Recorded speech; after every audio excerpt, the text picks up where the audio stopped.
Hello guys, welcome to my channel Lucid Fanfic, and if you're new here, don't forget to hit that subscribe button and turn on notifications so you never miss out on our latest videos. So be sure to stick around until the end, and let's get started. If anyone can MSTR the power of God without taking God's hand, it's you. Garou told Saitama as he showed the hero how the technique to reverse time. Silence. I am taking them back. The thunderous voice of God boomed in anger. Just then Garou's body began to turn to salt, starting from his feet and rapidly spreading. Concentrate. Garou yelled at Saitama as he was distracted by the salt. The two of them were imagining their own universes. Particles, antiparticles. Generating pairs by Garou's intense cosmic rays.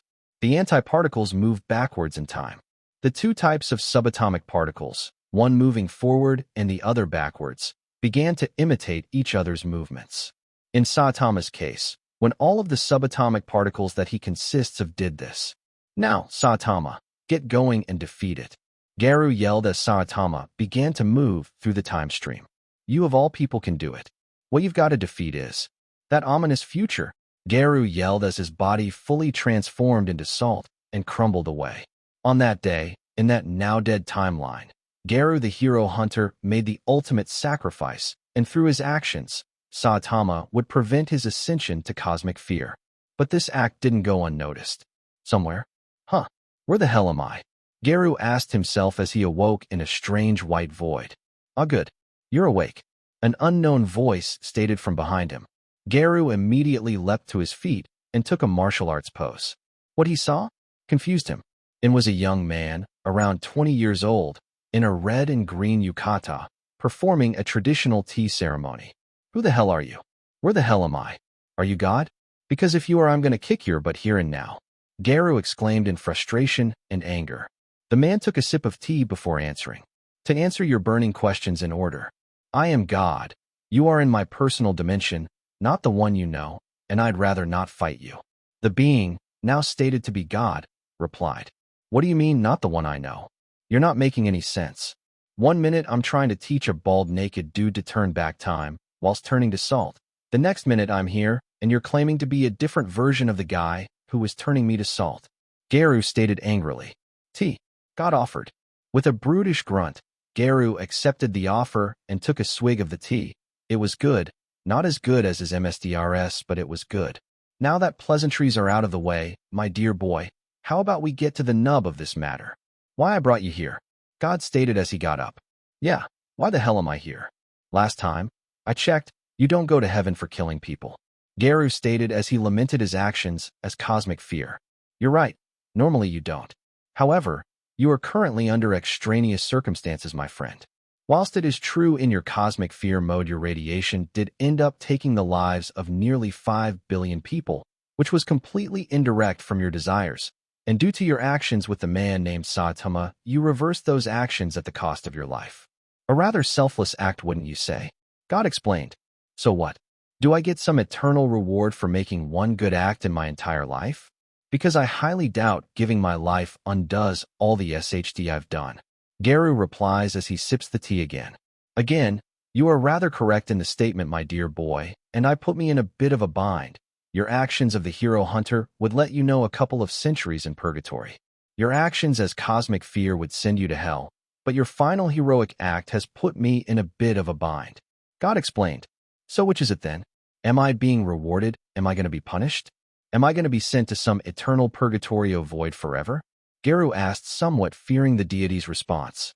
I've chosen option for my dear boy. I'm going to reincarnate you in a different time and different place. God replies with a smile, and Garou immediately understood. Wait, hold on now. You're going to ice-sky me? Scoff, what the hell are you going to do? Send me to some fantasy world where I'll get some OP skill or magical ability, and then build up some HRM, or something whilst fighting some genetic demon lord? Garou asked incredulously. He'd read a few ice-sky when he was younger. Some were quite good, but most were so samey and dull. Not quite, my dear boy. Instead, I'm going to send you to an alternate Earth. One not ravaged by disasters and monsters, but by villains, ones with unique abilities called quirks. God replied. Are you high? Can you get high? Can God get high? Garou asked, feeling he was being pranked somehow. No. Yes. Just ask the platypus. But anyway, the details will be revealed to you once you've been reincarnated there. Now before I do, so do you have any last requests or unfinished business you would like to perform on your old world? God replied, giving Garou the chance to finish his affairs. Yes, I have one request. Garou replied. OPM world. Terrio. Terrio. Came a voice from the ether. The young boy grumbled, thinking it was his mum waking him up for school. Stand up, Terrio. The voice yelled, causing the boy to judder awake. HYH. He gasped. As he stood up, the boy couldn't believe his eyes. He saw Uncle, but he looked almost transparent, but then began to crumble away. You uncle? Terrio cried out. Garou simply smiled at him, before mouthing, see ya brat, before fully fading away. Wait. Uncle. Terrio cried out as he ran towards his friend, only to find nothing. A dream. The boy thought to himself. I hear voices over there. Maybe that's where everyone is. Terrio stated as he jogged towards the commotion. God's void. That was kind of you, Garou. Allowing the boy to see you one final time. God stated as they both looked through a scrying mirror. Shut up. It's not like he needs me anymore, he's got another me down there. Garou stated as he silently wished for Terrio's good fortune. Anyway, you said something about reincarnation, didn't you? Well then let's get this over with. Garou stated as he braced himself. All right, my boy, I'll send you now. Although I just remembered I have to tell you a few things, specifically a few rules. God stated, getting a nod from Garou. Rule 1. Don't tell anyone about me or reincarnation, you're just gonna create another religion, and I don't have time to deal with more whiners. God stated rather exhaustively. Okay, no religion making for any reason, got it. What else? Garou replied. Rule 2. You won't remember anything until you are at least 4 years old. Gives the brain enough time to mature and process your memories. God stated. Okay, gotta wait 4 years. Anything else? Garou replied. Last rule. To reobtain the level of strength you currently have.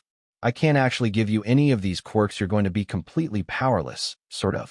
You can reobtain the level of strength currently possess, excluding the abilities you possessed under the influence of the other god, like your perfect coping and knowledge of all the universe's energy.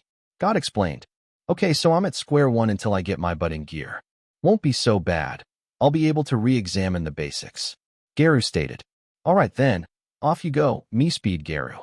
God replies as he uses his divine abilities to through the hunter's soul across the omniverse. Mizuta Hospital, Japan. Congratulations, Mrs. Midoriya, it's a healthy baby boy. The MDWF stated as she handed the green-haired woman her baby. Look, Inko, he's got your color and my curls. Hisashi stated to his wife. And he has my father's eyes. Inko stated. In response as she recovered from labor. Congratulations, you two. Do you have a name already, or would you like some time to decide? The doctor asked as he produced a clipboard with naming information on it. We have a name picked out, and it's one we thought long and hard on. Hisashi replied as he looked at Inko. His name is Izuku, she stated. For years later. Stop it, Kaken, can't you see he's crying? The now 4-year-old Izuku yelled as he defended the boy Kaken was attacking. Shut up, Deku, and get out of my way, you quirkless loser. Kachen replied viscously. Quirkless. That word haunted Izuku's life ever since he was labeled by the doctor 3 months ago. Since then, his only friend Katsuki Bakugo, who he affectionately called Kachen, had turned against him, his classmates avoided him, and the teachers paid him little attention. Even his own mother couldn't comfort him. When he'd asked her if he could still be a hero, all she did was apologize. All he wanted was to be a hero like All Might, to be strong and save people with a smile, but he knew it'd take a miracle for that to happen. No one had ever heard of a quirkless hero since the dawn of quirks over 200 years ago. But back to the situation at hand. I won't let you hurt him, Kachen. It's wrong to hurt people, especially with your quirk. Izuku cried out, which only served to anger the blonde, threatening him. If you won't move, then I'll make you. Bakugo yelled as he attacked his former friend. He threw his palm at Izuku, and it flowed with explosive power. At that moment, Izuku braced himself for a beating, but then, a miracle occurred. His perception of time slowed to a crawl as a flood of memories entered his mind. A past life. He was once a man named Garou. He hunted heroes. He saw them as bullies. He killed monsters. He'd met a kid named Terrio and befriended him. He'd ascended to monsterhood, then godhood. He'd accidentally killed people. He'd taught some naked dude to turn back time. He met God, and he'd reincarnated. But most importantly for this moment, he was a MSTR of several martial arts, chief amongst them being the water stream rock smashing fist. As Bakugo threw his attack, Izuku's hands began to move as if by instinct, and he deflected the attack back at the blonde, sending him reeling. Oof! What the hell was that, Deku? Bakugo cried out, demanding answers. At this point, the kid Izuku was defending had escaped. Izuku then looked at Ka. No, at Bakugo. With Garou's memories, he saw where placating a bully would get him, so instead he replied with, "That was true strength, Bakugo, and I'm going to use it to become a hero, just like All Might," Izuku valiantly stated, confusing the blonde even more. The two of them then got into a fight with no real winner as the preschool teachers turned up to break them up. This would be the start of something great for Izuku. Izuku's home. The Midoriya household wasn't much, just a simple apartment paid for by Inko's now ex-husband. Ever since she divorced him for cheating on her, he's been forced to garnish his wages to pay for Inko and Izuku. Unfortunately, his job didn't pay much, which is why an apartment was all they could afford. As soon as Izuku got home, his mom asked why he'd been fighting with Katsuki. She'd thought they were friends. His reply shocked her. Because he was bullying someone with his quirk. Izuku stated with a pouty face only a toddler could make. But why did you fight him, sweetie? You could have been hurt. Inko asked, more surprised Izuku wasn't injured and Katsuki was. If I didn't help, then I couldn't call myself a hero. Izuku replied, which stunned Inko. Izuku had never raised his voice like that before. He was always so quiet. Are you sure you want to be a hero, sweetie? It's a very dangerous job, and you can help people in other ways, you know, like being a doctor or policeman. Inko replied, hoping to convince her son to give up on being a hero. She'd seen the death stats of the past few years, and she feared for her son's life. No, I'm going to be a hero without a quirk and be a symbol of hope for people like me. People without quirks and people with weak quirks. I don't care about being the best hero, I just want people to have hope. Izuku stated in a monologue a 4-year-old shouldn't be capable of articulating. He remembered back to his previous life and how terrible his old mother was. He only knew parental affection from Bang, and he hoped he could avoid that this time round. The passion in her son's words struck a chord in Inko's soul. It reminded her of when she was a child and saw heroes on the TV. She too wanted to help people, but gave up quickly when a hero died on the news. But now, she felt reinvigorated. She couldn't help the people of Japan, but she could help her son by doing her best as a mother should. She'd already failed him once after the doctor's visit. She promised herself to never fail him again. Okay, sweetie, I believe in you and I'll support you. I just hope you know that you'll be at a disadvantage compared to everyone else, especially if you want to go to a premier hero school, Inko stated as her son. And from that day forward, Izuku's path was set. He would become a hero without a quirk and bring hope to all like him and more. Intervening years. As the years flowed along, things changed for the Midoriyas. For starters, Inko, sick of her lousy ex-husband's meek income, decided to get a real job. She got a job at the local library to pay for college and got a degree in nursing in under 4 years, which she used to get a well-paying job at the local hospital. She used that income to buy a modest 2-bedroom house, which was unfortunately further away from the local schools, but Izuku was okay with it. But that wasn't the only thing that changed in her life. She began working out and even dating again and did some exploring she hadn't done since her teenage years. Many were only one-offs with men and women who turned out to be dirtbags or quirkists. However, a few did go well enough that Izuku almost caught her with them the night after a few times. However, when Izuku was 13, he did accidentally walk in on them, and the blush was atomic. She immediately explained everything, as well as the birds and bees. Speaking of Izuku, his training had begun in earnest. Every day began to train as hard as possible. From the ages of 4 and 8, he did simple exercises like push-ups, sit-ups, and squats. When they got to the new house, he began working on his speed and stamina by running to school every day. Between the ages of 9 and 13, he started really pushing himself using the schedule he used when he was Garou to build up the impossible strength of the old world. Speaking of Garou, his mind merged with Izuku's to create a strange hybrid of sorts. He retained his own analytical and kind persona, but with Garou's bluntness, determination, and intuitive aptitude for all things, as well as his past life's maturity, which helped when he walked in on his mom and another woman. Moving past that, he trained not only his body but his mind and technique as well. He remastered martial arts such as the water stream rock smashing fist, the whirlwind iron cutting fist, and the many other martial arts he'd picked up in his past life. He would train these techniques in a nearby forest in secret to ensure he wouldn't hurt anyone. But not only did he train alone, he also joined many dojos to test his skills. He went from dojo to dojo learning everything he could and sparred with everyone he encountered, including a redhead with a quirk that let her hands grow big. After he won, he was offered her contact information and only really accepted out of chivalry, as his mother had taught him.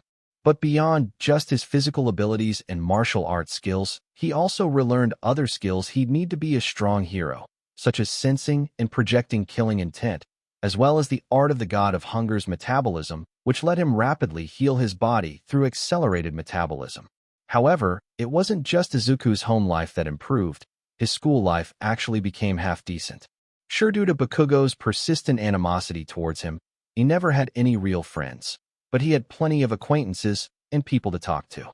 His analytical abilities also came in handy, as some other students also wanted to be heroes, and he was more than happy to assist by offering advice for both quirk and bodily training. Jumping back to his relationship with Bakugo, he'd given it the old college try to fix their friendship, but the blonde consistently refused his offers to bury the hatchet.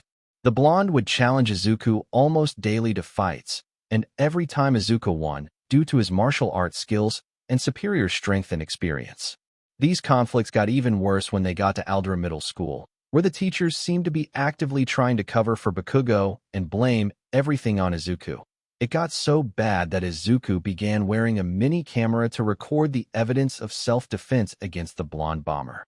He was happy to leave Aldera 15, but the next school was even worse. His new school, Kariba High School, didn't even try to hide their favoritism for Bakugo and others with strong quirks, and their disdain for the weak and quirkless. Izuku had enough by week 2 and decided to do something about it. One night, he broke into the school and sifted through their physical files and found a staggering amount of evidence of child neglect and abuse. He stole the records and anonymously handed them to the police. The school was shut down and its teachers were arrested. He, along with Bakugo and many others, moved to Ryloth High School, which is where he is now. Final week at Ryloth High School. It was Izuku's final week at Ryloth. He'd had a good few years, but still no concrete friends or meaningful relationships thanks to Bakugo. Seriously, that guy was like a curse on his social life. But now it was all over, and the next step in his life was about to begin. Now then, as you all know, this is your last week here, and whilst I know you all want to be hero students, you all need to take these university and college applications seriously, so I'm handing out new application sheets. The teacher stated as he dropped a massive stack of papers onto his desk. In the following commotion, a few lines of dialogue cropped up amongst the students about who'll get into a hero school. Meanwhile, as soon as Bakugo got the new sheet, he burned it with his quirk. Hey teach, don't lump me in with these extras. They may be destined for nothing besides nothing jobs and being the sidekicks of D-tier heroes, but I'm destined for greatness. See, I already aced the mock exams for UA. Bakugo screamed out, causing everyone, including the teacher, who was muttering the mantra, just one more week, as to not groan at Bakugo's antics. Can it, Bakugo? Just because your quirk is above average doesn't mean you're destined for anything. One student stated, pissing off the blonde. In the commotion, a group of students began debating how long Bakugo would last at UA with his attitude. However, another student, one of if not Bakugo's only supporters, piped up. I heard Midoriya's also planning on going to UA. The student none too discreetly stated. Record scratch, dead silence. DKU. Bakugo screamed in anger. Now had this been Aldera or Kariba, the students, and likely the teacher, would have all had a good chuckle at Izuku's expense. But they all knew and accepted the truth. Izuku was strong, very strong, impossibly strong. The Greenette had a reputation for his strength of both body and character. He also had a reputation for defeating the entire martial arts club monthly, even going all Bruce Lee and taking them on all at once. Yet Bakugo still wanted to pick a fight with him to soothe his fragile masculinity. Bakugo, sit down and be quiet, or I'll give you detention for the rest of your time at this school. The tether stated authoritatively. In response, the blonde grumbled but sat back down. Later after classes, however, you better not be applying to UA Deku. Bakugo growled like an animal after class ended, having cut him off from leaving. Why are you trying to become a hero, Bakugo? Go beat up some poor kid for their lunch money and become a villain already. Izuku replied exhaustively. He'd had to put up with Bakugo's antics for almost 14 years at this point, and the novelty of his persistence was wearing thin after 3 years, and at this point, he was just tired of it. Because heroes never lose and always win, just like me, it's a perfect match. Bakugo delusionally stated with a feral grin. Sure, unless count the 1,739 times I've kicked your but what in under 20 seconds, then it's obvious why you should be a hero, Kachin. Izuku replies sarcastically, which only set off Bakugo more. Those don't count, you quirkless reject. Now don't go to UA. Bakugo venomously replied in an attempt to save his fragile ego. I'm not going to apply to UA. Izuku stated, causing Bakugo to grin. I'm obviously going to get into UA as a student, seeing as my acceptance is guaranteed. Izuku replies as he easily slips past Bakugo's attempted assault. Walking home. As Izuku was waking home, his thoughts were on a few things. Katsudon, his life as a reincarnated martial artist, the meaning of life, and the weather, until suddenly his killing intent sense went off. The aura was emanating from a manhole cover 30 feet away.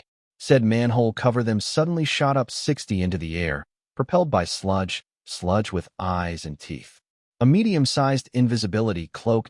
Perfect. Hold still now, kid. This'll only hurt for a bit. The sludge stated as it rocketed towards Izuku. Immediately, Izuku's perception of time slowed to a crawl. He got a good look at the thing and determined the creature was only a low-end threat-level tiger. It reminded him of sludge jellyfish from his old world. But enough reminiscing. As soon as the villain's tendrils got within range, he used Water Stream Rock's smashing fist to deflect them with ease. What the bell kind of quirk is that? Doesn't matter. Just stop resisting and let me possess you already. He's almost here. The villain cried out frantically as it unleashed more tendrils, but it was too late. In an instant, Izuku used exploding heart release to pummel the villain with each blow, causing shockwaves to perforate its gelatinous body, causing intense pain. The villain tried to spread out to avoid the attacks, but Izuku moved so fast he seemed to be on multiple places at once to the villain. The entire fight took less than 30 seconds. When Izuku was finished, he looked at his handiwork and was pleased. However, he couldn't help but wonder who the villain was running from. He wouldn't have to wait long, however, as another mass swiftly exited the manhole cover in uproarious fashion. I am here. All Might bellowed as he exited the sewers, only to immediately go silent when he saw Izuku and the remains of the defeated sludge villain. Haha, it looks as though my job has been done for me. Brilliant job, young man. However, I hope you know it's illegal to use your quirk on another without a license. All Might stated, getting only a blank stare in response. Okay, this is just weird now. The #1 hero thought to himself. Usually, whenever he met someone, he would be bombarded with questions like requests for autographs, pictures, handshakes, adoption, and so on, but this kid was just looking at him like he was a normal guy. It was a foreign, yet not unwelcome feeling. It's fine, sir, I didn't use a quirk, seeing as I don't have one. Izuku replied, causing the hero to perform a double take. This kid bested a dangerous villain without a quirk. How? Questions for later. He was running out of time. He swiftly pulled a bottle of Coca-Cola from his pocket, downed it along with the others he had, and stuffed the villain inside the bottles. Good job defeating this villain, young man. But unfortunately, I've got to fly. Haha. AM stated as he prepared to jump. However, when he did jump, he didn't get much lift. In fact, he barely cleared 3 feet. When he looked down to check, what he saw amazed him. The boy had caught him mid-jump and held him down. Just how strong was this kid? You sure you're quirkless, young man? With strength like that, one might take you for a liar. All Might stayed trying to get quick answers. Toe, BLD, tissue tests, and everything, sir. Completely quirkless. Izuku stated. Speaking of which, actually, All Might, is it possible for someone to be a hero without a quirk? Izuku asked, hoping his idol wasn't like so many people he'd asked prior. Well, you see, young man, in my opinion. Poof cough. Oh. All Might states in the middle of his answer. He was enveloped in a cloud of smoke and vomited up BLD. Izuku immediately took a combat stance and accused the man of being an imposter. All Might immediately retorted that this was his true form and began explaining his past. He explained that he was Tashinori Yagi, and that apparently a villain from 5 years ago had punched a hole in his torso, greatly weakening him. So that explains why he's been seen less and less recently. I thought it was just age. Izuku thought to himself, before refocusing on his original question. You didn't fully answer my question. He stated, Alright that. You see, kid, in all honesty, no, I don't think it's realistic for a quirkless person to be a hero. It's just too dangerous, even to an anomaly like you. All might. Now Yagi replied. Izuku didn't reply. He just stood there with a shadow cast over his eyes. I'm sorry if that's not what you want to hear, kid, but please under. Oof. Yagi stated before Izuku's sucker punched him and left. Yeah, I probably deserve that, hypocrite that I am. I just don't want people to get hurt. I'm sorry, kid. Yagi thought to himself as he recovered and reached for the bottles contains the sludge villain. They were empty. SHD Yagi thought to himself. Main road.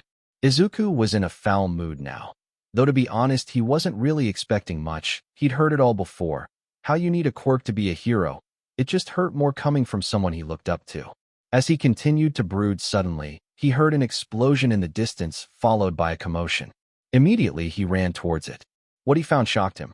The sludge villain was causing havoc in the streets and somehow causing explosions. As he got closer, however, he saw what was causing the explosions. Katsuki Bakugo, with tears in his eyes, desperately trying to free himself by blasting randomly, directly making it harder for the heroes to do anything. Wait, what were the heroes doing? He looked over at the heroes' backdraft, Death Arms, Kamui Woods, and the new girl MT lady he believed. Backdraft was putting out the fires, but the other three were just gormlessly standing there, like a bunch of morons. Then he overheard something that just set him off. I can't do anything, my quirk's not useful in this situation. We've got to wait for something with a quirk that can counter this guy. Death Arms stated frantically. These utter buffoons were wasting time, waiting for someone with a quirk that could counter the sludge villain, and not even considering doing it themselves. With a huff of annoyance, Izuku stepped forward. Maybe he'd feel better after this. Hey cosplayer, hold this. Izuku tells Death Arms as he hands the hero his backpack. Hey kid, the hell are you? Boom. Death Arms asked before being cut off by a sonic boom. Immediately Izuku was on the sludge villain like SHD on Velcro. The villain had absorbed enough raw sewage to grow his in size to the point that he was bigger than last time. But it didn't matter. Izuku immediately punched through the villain's large mass with a devastating kick, saving Bakugo in the process. He then handed Bakugo to Death Arms and doubled back at the villain, who began launching tendrils at him in a vain hope of stopping him. Every attack looked as if it was barely even moving to Izuku. He then completely splattered the villain once again.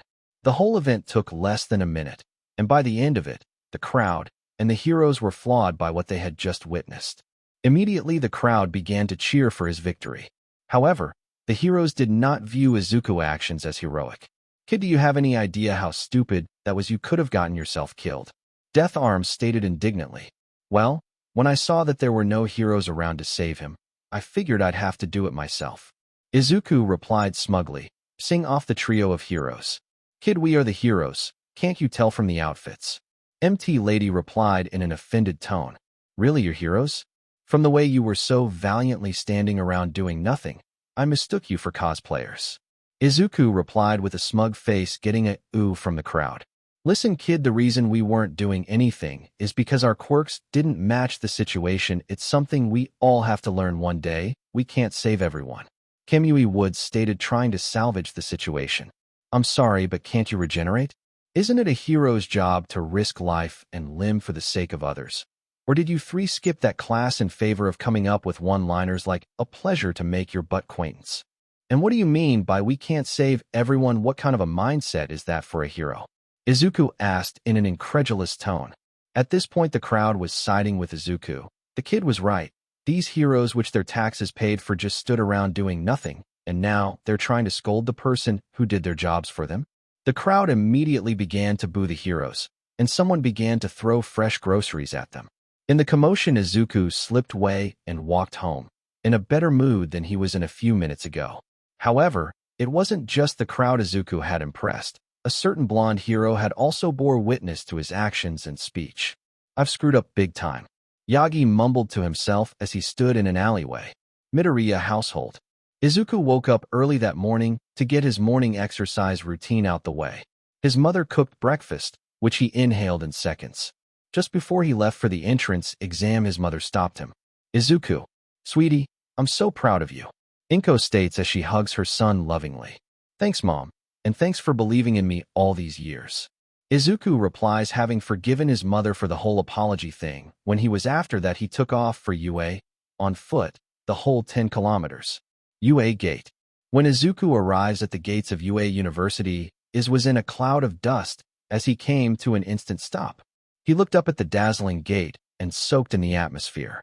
He'd be immersed in for the next 3 years. Unfortunately, the moment was unceremoniously ruined by a certain someone. Get out of my way, Deku, you air-stealing waste. Bakugo shouted right behind Izuku. The path in 15 feet wide, Bakugo, so I highly doubt I need move for you to get by. Izuku replied, already exhausted with today.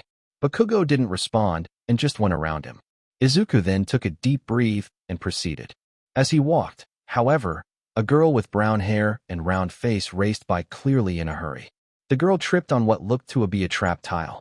With a gust of wind and a burst of motion, he swiftly caught the girl from falling flat on her face. Are you all right, miss? Izuku asked gentlemanly. Yeah, I kinda tripped there. Thanks for helping out. You got caught me pretty fast. Do you have some kind of speed quirk? She asked as her cheeks blushed in embarrassment. Nope, I'm quirkless. Izuku stated blatantly. Then how did you? Why are you applying here? She asked, bemused and confused. Simple, I'm strong, you'll see. Oh, we should probably hurry up though. We don't want to be late. By the way, what's your name? Izuku replied, requesting her name. Achiko Yururika, what's yours? The girl responded brightly. Izuku Midoriya, at your service. Izuku replied suavely, remembering how his mother taught to speak to girls. Achiko blushed again at that. Test room. The initial written test was easy, especially to Izuku. His intuitive aptitude allowed him to swiftly comprehend and understand most subjects. That, along with his natural heroic and tactical nature, made answering the questions a doddle. Afterwards, the applicants were all moved into a massive auditorium where the voice heron himself, present Mike, walked out and greeted them. As the hero teacher was explaining the practical exam, he was interrupted by a blue-hair boy in glasses across the room from Izuku. The boy demanded why Mike was talking about only 3 villain robots and not the 4 on the leaflet they'd been given. He even accused the school of negligence. He then turned to Izuku and told him to stop mumbling, a habit he'd picked up over the years when reading things, which was a combination of both Izuku and Garou's tendencies. Izuku immediately told the guy to shut up, as he was the one being a distraction, not him, and that if he hadn't interrupted the teacher, Mike would already be explaining the 4th robot. Mike then intervened before things got out of hand and explained the 4th bot, the 0-pointer. Practical exam prep area. After the seminar on what to and not do, the students were all sent to lockers to change into their desired clothes for battle. Izuku had donned something familiar from his old life, a black skin-tight shirt, white baggy trouser, and martial arts flats. When the changing concluded, all the students were split up into different groups and sent to different zones, presumably to stop teamwork amongst familiars. As Izuku stood patiently, he recognized Yururika a few meters away. She looked somewhat nervous. He decided to be the good Samaritan and walk over to help out. On his way, the blue-haired stick on the mud tried to grab him, but he just released a fraction of his killing intent to get him to back off. The boy immediately recoiled in fear and almost fell over. Hey Yururika, you alright? Izuku asked with a best smile. Oh hey there, Midoriya. Yeah, I'm fine, just a bit nervous is all. She replied as she blushed a bit. Then how about I help out? I can teach you a mantra that helps relaxation. Izuku offered kindly. That'd be great, thanks a bunch. She replied in a bouncy tone. Eventually, the socializing had to end, unfortunately, as Present Mike reappeared and announced that the exam would be starting soon. The massive doors to the mock city then opened as if they acted as the gates to a Dark Souls boss. Then suddenly, and go, Mike shouted over the intercom. Izuku immediately shot off like a rocket, leaving all the other students confused. Why are you guys waiting? There are no countdowns in life. Go, go, go. Mike shouted, causing everyone else to go. Teacher's viewing gallery. We appear to have a semi-decent CRP this year. A man in a red suit with white states as he views the screens. And so many vigorous youths. Oh, I'm getting all tingly. A woman with black hair in a skin-tight catsuit states. Remember though, quantity means nothing if the quality is subpar. A man with a skull-like mask states. Hey y'all, check out Site 4. The robots are being shredded. A man in a gas mask with an American accent points out. All the teachers then looked at the screen and were stunned. A boy with green hair was jetting around the test site, absolutely rocking all the robots he came across. He encountered a two-pointer which shot at him with its machine guns and caught all its RBB bullets, and then threw them back with enough force to pepper the bot with holes. A three-pointer then fired several missiles at him, which he casually deflected into other robots. He then rushed the robot and beat it to death. Who is this magnificently skilled and talented young man? The woman asks with a gleam in her eye. Izuku Midoriya from Ryloth High School, top student, attended numerous dojos. And quirkless, the man with the skull mask explained, causing everyone to do a double take. My, I don't remember the last time we have a quirkless applicant. How exciting. A rat, bear, dog thing stated. It's him, from the sludge villain incident. Yagi thought to himself. Let's see if those fancy skills of his can help him against our trump card. A lazy-looking man who looked and smelt homeless states as he pushes a big red button. Mock City. In the testing site, Izuku was having a blast. He rarely got to fully unleash his strength on opponents, but here he could go full force without worry. Good thing too, seeing as he'd taken to using his whirlwind iron-cutting fist technique to slice apart the robots. Then suddenly the ground began to rumble, and a building in front of him began to collapse. For a moment, Izuku thought it was a centipede from his old world, but when the smoke cleared, he relaxed. It was just the zero-pointer. Measuring it, he determined it to be a mid-demon level threat, compared to the low tiger levels of the other robots. However, its sheer size did remind Izuku of Orochi. That monster, he never did get to rematch him. Wonder whatever happened to him. Anyway, he recalled that Mike said the zero-pointer was worthless and should he avoid it. He was initially going to take that advice, seeing as he'd accumulated over 90 points if he was counting correctly. However, someone help me. A familiar voice cried out. Izuku immediately turned towards the voice to see Eureka pinned under a large slab on concrete. Instantly, he rushed to her aid. We really need to stop meeting like this, Eureka. Izuku quipped as he smashed the concrete with one hand, freeing Eureka. Thanks, now let's get out of here. She replied, only to stumble. Ouch, I think I've sprained my ankle. She states. Then I'll just have to carry you. Izuku replies as he princess carries her out of danger. He finds another student whom he hands her to and tells them to keep her safe. What are you going to do? Eureka asked. I'm going to show why I belong at UA. Izuku replied before rushing towards the mechanical monstrosity, preparing one of his ultimate techniques. Whirling wind, water stream, roaring aura, sky-ripping fist. Izuku cries out as he unleashes an uppercut so ferocious it split the zero-pointer in twain and set its remains flying. Teachers viewing gallery. The teachers were stunned. This supposedly quirkless student had just split the zero-pointer in half. With an uppercut. I have a feeling this year's going to be very interesting. The strange chimera states as his fellow teachers all converse with one another. Aftermath. After splitting the massive machine, an alarm blasted stating they rest had ended, and Izuku went to check on Eureka, who was currently being checked on by a hero he recognized, Recovery Girl. She asked Izuku what if he was injured, to which he replied he was unharmed. He then saw that Eureka had passed out. He decided to stay a while to help her out. He knew from experience that waking up in strange places can be disorientating. By the time Eureka woke up, it was past 3 in the afternoon. She thanked Izuku for saving her, and he accepted the thanks. He then offered to walk home with her if wanted. Blushing at the request, she explained that she was living alone in an apartment close to UA, whilst her parents were in Mia. In response, he offered her to come to dinner if she wants the company. That just caused her to blush even more. She unfortunately declined, but he left the offer standing. Midoriya household. When Izuku got home, he told his mother about his experience, the test, and Eureka. Probably shouldn't have mentioned her.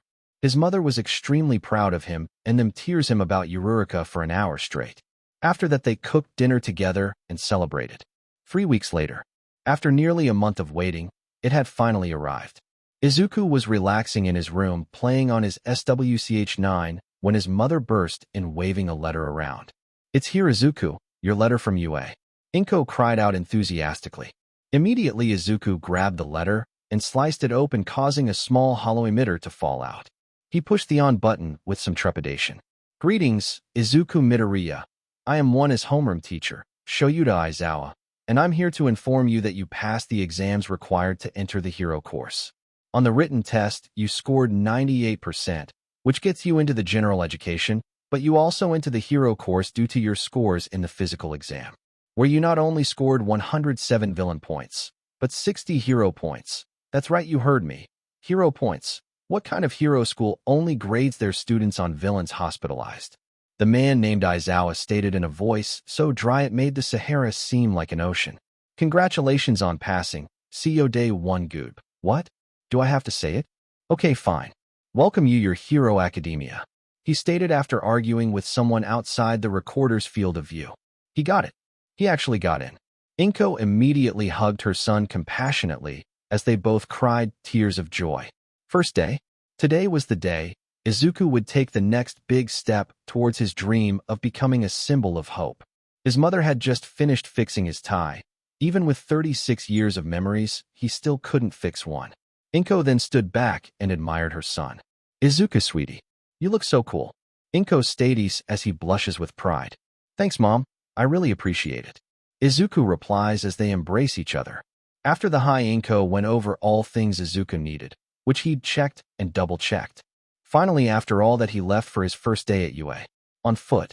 When Izuku arrived at the glorious gates of UA, he remembered something. He had no clue where 1A was. He began roaming the hallways looking for anyone to ask directions from, until someone with a kind aura put a hand on his shoulder.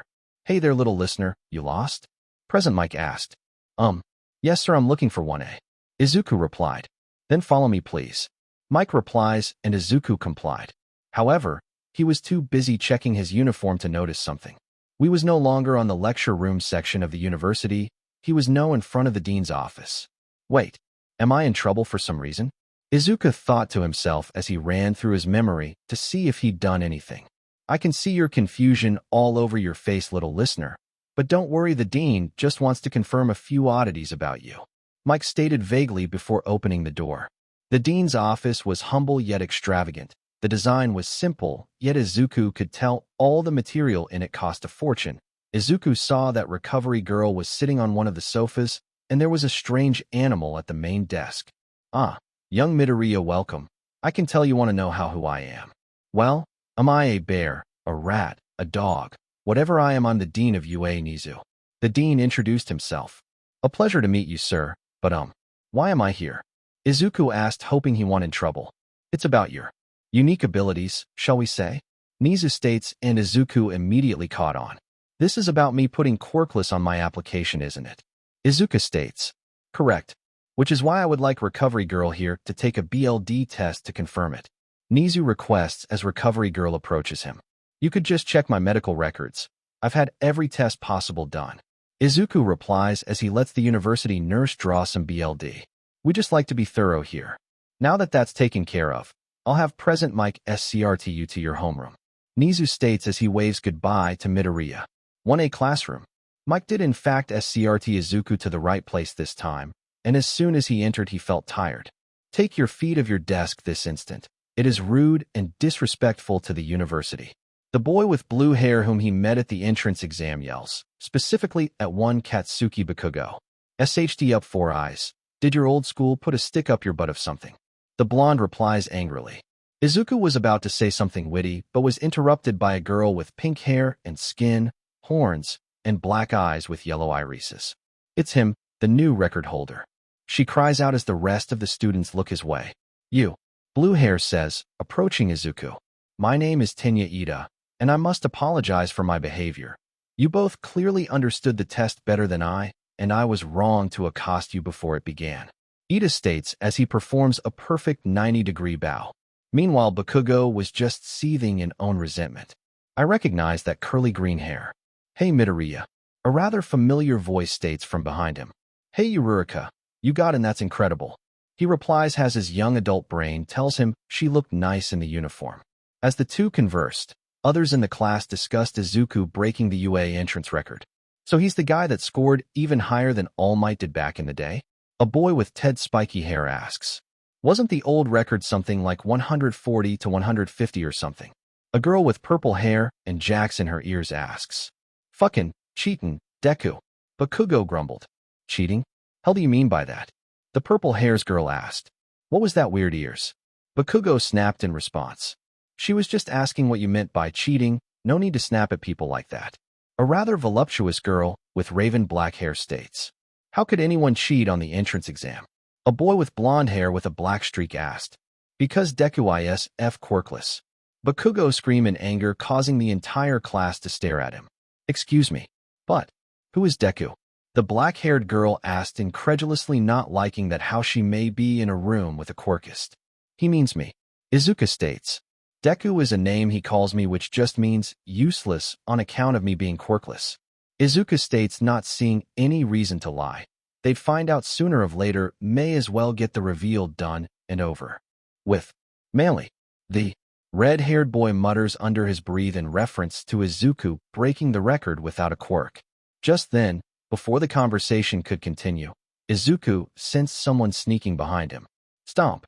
Good, you notice my presence. As for the rest of you, if you're here to make friends or enemies, then leave now. A man who reeked of cheap coffee in a sleeping bag stated as he rose up, letting the coffee smell infect the room. And you would be? Izuku asked. Name's Aizawa, and I'm your homeroom teacher. Put these on and meet me outside on the testing field. Aizawa states as he opens up one of the desks to reveal they had sports uniforms in them. Hold on. How do we know you're telling the truth? Izuku asked, causing everyone to stop and stare. Because I'm your teacher, and you saw me in the hollow emitter messages the university sent out. Aizawa replied, annoyed. Yeah, but now that I'm getting a good look at you, you seem less like a hero teacher and more like a homeless guy.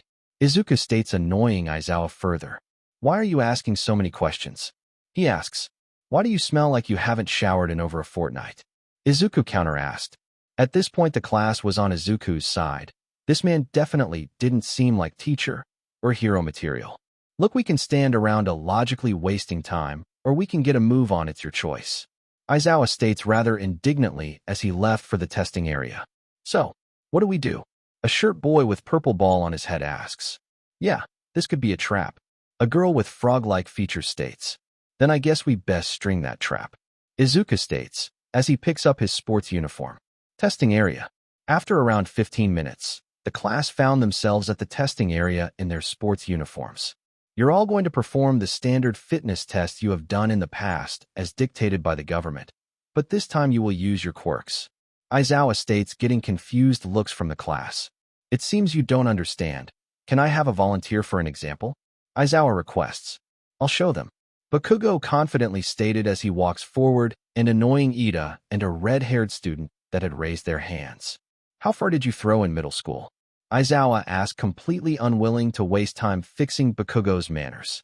67 meters. Bakugo answers proudly. Well, get up there and throw with your quirk.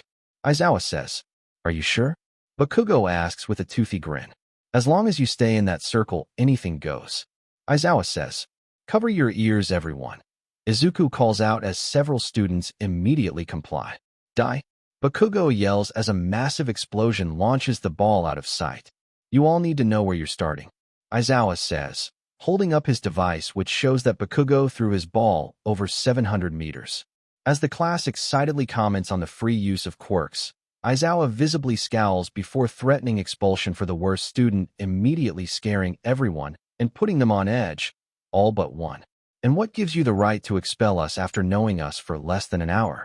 Izuku asks. My right as your teacher and as a pro-heroes. If you don't go all out, I have the right to shunt you down to general education or outright expel you. Aizawa replies. I bet it's because you're just lazy. Izuku bluntly states, causing everyone to look at him. Excuse me? Aizawa asks, insulted. You heard me. I bet you want to get this done and over with as soon as possible. Just you can get back to your manky little sleeping bag and not have to put in any extra effort. You should know that just testing our quirks means nothing in the long run if our physical capabilities aren't up to par. And here I thought you'd understand that. Eraserhead. Izuku states, exposing Aizawa's hero identity. Alright then, everyone's doing the tests twice now, once with your quirks and once without. Is that acceptable? Eraser replies through clenched teeth. Very much so. Izuku replies as the tests begin. 50-meter dash. Izuku got the fastest with him only taking a mere 0.065 seconds both times. The second fastest was Ida at 3.4 seconds. Grip strength. Izuku precisely griped the machine to its maximum as he didn't want to break it. In second place was a 6-armed boy named Shoji who got 540 kilograms. Standing long jump. Izuku jumped the entire sandbox and then some with ease. In second place came the frog girl Tsu, as she insisted everyone call her, who also cleared the sandbox. Repeated sidesteps. Izuku moved from side to side so quickly that he began leaving afterimages. In second place came the boy with purple ball on his head named Mineta, who used said ball as bouncy walls to bounce between. Endurance running. Izuku ran and ran continuously and showed no signs of slowing down. Second place went to the black-haired mature girl Yaoyorozu, who created a solar-powered scooter. Seated toe touch. Izuku effortlessly folded his entire body in half. The pink girl Mina got second thanks to her flexibility. Sit-ups. Izuku dominated as he went up and down consistently for the entirety of the allotted time. Bakugo came second through sheer willpower, but was still completely overshadowed. Ball throw. After everyone else had thrown the ball twice, Izuku stepped up to throw. The only rule was simply to not leave the circle. He wound up and prepared to throw the ball when something wrapped around his throwing arm. Choosing not to send whatever was attached to that thing skyward, he stopped and looked at Eraserhead. Something wrong, Eraserhead? He asked. What the hell is going on with you? Your application states that you're quirkless, and yet you're effortlessly dominating these tests. Explain. Erase demanded. Simple. When I was younger, I realized that if I want to be a hero, I needed more than just my morals. I needed strength. So I trained and acquired some. It's as simple as that. Izuku replies as he unwraps his arm, and the class look at him with bewildered looks. May I throw the ball now? He asks sarcastically. Eraser just nods. Izuku throws the softball with all his might, and it scattered the sound barrier. Eraser looked at his tablet to get the results. 11,000 kilometers. He states as everyone's jaws drop. I'm just going to bring up the whole list. It's not worth going over each individual score. Eraser informed the class as he clicked the device in his hand. A hologram appeared and listed off their names from 1st to 20th place. Quirk assessment ranks. Midoriya Izuku. Yaoyorozu Momo. Todoroki Shoto. Bakugo Katsuki. Ida Tenya. Tokoyami Fumikichi. Shoji Mizo. Kirishima Ijiro. Ojiro Mashireo. Ashido Mina. Uraraka Achiko. Kota Koji. Sato Rikido. Azuitsu. Aoyama Yuga. Siro Hanta. Kaminari Denki. Jiro Kyuka. Hagakure Toru. Mineta Minoru. Quirk assessment ranks. By the way, the whole expulsion thing was a lie. You're all dismissed, except your Midoriya. Erase states. Need something, sir? Izuku asks. Are you really quirkless, or is this just some giant joke? Eraser asks curiously. Does it matter? I came first in every test. Whether or not I have a quirk is moot point now. Why? You gonna expel me if I am? Izuku replies, stunning Eraser. No. But what does matter is that I could tell you we're holding back the entire time, and I can expel you for that. Eraser states. Would you have rather I break all the equipment and dishearten my classmates? That doesn't seem very logical. Izuku replies with a smirk. No, it doesn't. However, I find this very logical. Izuku Midoriya, I challenge you to a spar. Decline or lose, and I will expel you. Eraser states, shocking the class. Challenge accepted. Any rules? Izuku replies, as he assumed an unknown combat stance. First to surrender, that's it. Eraser replies as he too takes a combat stance. The two started each other down for what seemed to be an eternity, then suddenly, and without warning, go. Eraser cried out as he attacked. The fight had begun, and then reality set in. Eraser was completely overwhelmed. Midoriya was stronger, faster, tougher, and far more skilled than he was, to such a degree that the boy even used only one arm to fend of his teacher. Izuku didn't know what to do on this situation. His quirk was useless, and his physical condition came up short against this young man. He needed a strategy, but it wouldn't come to pass. Izuku's arm snaked past Eraser's defense and grabbed his right ear, The hero was then yanked by said ear into a horizontal position in midair before the force fired him to spin rapidly only to be kicked across the field. He tried to recover only for Midoriya to immediately fall upon him with a kick which he barely managed to dodge as the attack cratered the ground. Midoriya then rushed him. "I surrender," Eraser stated swiftly, causing Izuku to stop dead in his tracks. Said tracks being a kick to the head which stopped just shy of a few centimeters, but still let out a small shockwave. He was holding back right. A guy with large lips asks his classmates. "No, I didn't go easy on Midoriya. It wouldn't be logical.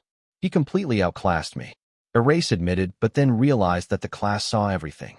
"Why are you all still here? I did. You were dismissed, and get your information packets there in the homeroom," Eraser says as they all begin to leave. "I'm sorry," he states as Izuku passes him, causing the boy to stop. "I'm sorry for calling you out like that. I just needed to make sure you knew what you were getting into. Being a hero isn't just some hobby. It's a job, and a dangerous one at that," he admits. "I'm sorry for calling a lazy teacher. I just needed to ensure you were willing to put the effort into to actually training us," Izuku replies. "From what I've seen, so can't teach you a thing," Eraser admits glumly. "We'll see, sensei," Izuku replies with a smile. "Damn it, I've got a real problem child on my hands this year," Aizawa thought to himself as he passed a few bushes. "You can come on out, All Might. If you wanted to speak to them, you missed your chance," Aizawa uttered, causing the bushes to rustle. "Eraser head, you liar. You expelled your entire class last year, and now you're keeping them all. Going soft, are we? And what was with that challenge to young Midoriya?" All Might asks curiously. "You wanted to confirm he was quirkless, and I did so in my own way. He's got no quirk, just a hell of a lot of strength and skill. I think he bruised a few ribs," Eraser replied. "Young Midoriya, I must speak with you." All Might thinks to himself. UA gate. After picking up their information packets, the students all waited outside the main gate to speak with the class's anomaly. Izuku would learn his classmates' names, tell them yet again that, yes, he was in fact quirkless. He and his new friends finally got some of those, then began simply talking about life. Izuku then suggests they all go out to eat to celebrate surfing their first day together. All except two agreed, Bakugo for obvious reasons, and Todoroki, who just wordlessly walked off. Speaking of Bakugo, did Ego had taken a significant bruising today. Not only had Deku come first, where he was supposed to E, but he came in fourth. Not even a podium finish. He lost out to Icy Hot and Bimbo. But it didn't matter. This was just a stumbling block on his path to greatness. He'll show them all, and he'll get the respect he so rightfully deserves. He just had to be patient. This is going to be difficult. So, this was the end of part 1 of this series. Stay tuned for next part of this series, and if you like this video, don't forget to like, share, and subscribe to our channel. Until next time.